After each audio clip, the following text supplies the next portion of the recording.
Kung iisang Diyos, ilang trono ang ating makikita sa langit?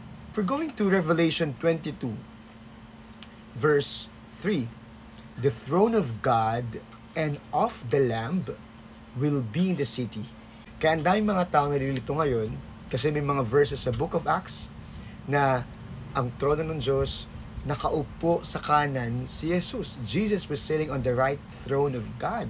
Meron naman nakita ni Stephen that Jesus is standing in the right hand of God. So, how many thrones do we have in heaven? And now in this Revelation, the last chapter of the Bible, ang daming mga verse ang nagsasabi na ang Diyos ang nakaupo sa kanyang trono. Let's start with the Old Testament verses.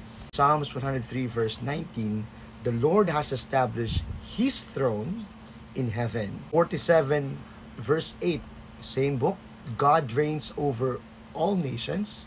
God is seated on His holy throne. It's established na ang nakaupo doon sa trono, walang iba kundi ang Diyos. Di ipinapakita ng verse na to na magkaiba ang trono ng Diyos at ng Kordero. But this is a beautiful picture that God Himself, who also showed us His love through dying on the cross, He became the Lamb of God.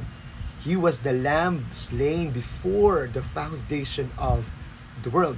In 2 Corinthians says that God was in Christ reconciling the world unto Himself. John sees two thrones, but if you're going to read the next verse, they will see His face and His name will be on their foreheads. In-explain ng Bible mismo na ang nakita niya dyan ay hindi dalawang trono, hindi dalawang being, hindi dalawa o tatlong Diyos ang nakaupo. Ngayon, ang ginamit na pronoun ay His name, His face, singular.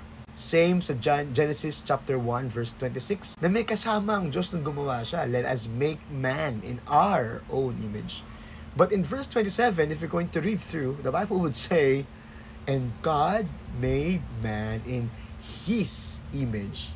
Now it became a personal pronoun, singular in its nature in number. And behold, a throne was set in heaven, and one sat on the throne. Hindi po tatlo ang trono sa langit. Hindi po dalawa ang nakaupo sa trono. But this is very clear that in heaven there's only one throne and one sitting on it. At dahil malino sa Biblia na iisa ang Diyos, maging sa kalangitan, isa lang din po ang trono at isa ang nakaupo dito. Walang iba kundi ang ating Panginoong Hesukristo, ang nag-iisang Diyos na nagkatawang tao, ibinigay ang buhay para sa atin, at bumalik ng kalangitan, ibinigay naman ang banal na Espiritu para sa iglesia. Pero ito po ay hindi tatlong magkakaibang persona ng Diyos.